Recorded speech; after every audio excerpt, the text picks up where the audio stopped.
बैठक भइरहेको समय कुचबिहारमा भाजपा मण्डल अध्यक्षको घरमा हमला, तृणमूलले मण्डल अध्यक्षको घाँटीमा छुरा हानेको आरोप। लोकसभा चुनाव अघि तृणमूलले दिनहाटा कुचबिहारको झुडीपारा क्षेत्रमा भाजपा मण्डल अध्यक्षको घरमा बैठकको क्रममा हमला गरेको आरोप लगाइएको छ। घटनामा तोडफोडका साथसाथै तृणमूलले भाजपाका 3 नम्बर मण्डल अध्यक्षको घाँटीमा छुरा हानेको समेत आरोप लगाइएको छ।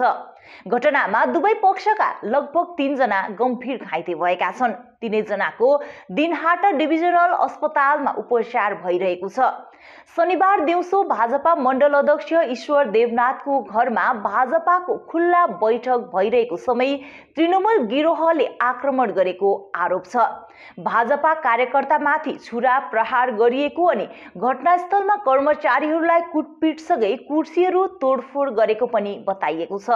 घटनामा ईश्वर देवनाथ र सम्बन्धित क्षेत्र भाजपा सचिव अर्जुन चक्रवर्ती घाइते भएका छन्। घटनामा यी दुई भाजपाका कार्यकर्ता लगायत तृणमूल कार्यकर्ता अमीर आलम पनि गम्भीर घाइते भएका छन्। तो তারা জানে, তৃণমূল কংগ্রেস জানে যে তারা রাজনৈতিকভাবে দেউলিয়া, তারা মানুষের ভোটে তারা জিততে পারবে না, সাধারণ মানুষ এদেরকে ভোট দেবে না, কারণ এই চোর তৃণমূলকে কেউ ভোট দেবে সেটা তারা বুঝতে পারছে।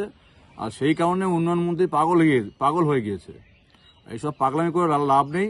আর যারা হারমাতগিরি করছে আমি পরিষ্কার তাদের কাছে বার্তা দিতে চাই, লোকসভা ভোটের পরে এই মন্ত্রী তো দিনহাটা থাকবে না, কিন্তু আপনাদের হয়তো থাকতে হবে, কিন্তু পরবর্তীতে আপনাদের কি ব্যবস্থা হবে সেটা হয়তো সামনের দিনে আপনাদের ভবিষ্যৎ খারাপ আছে সেটা বুঝতে পারা যাবে।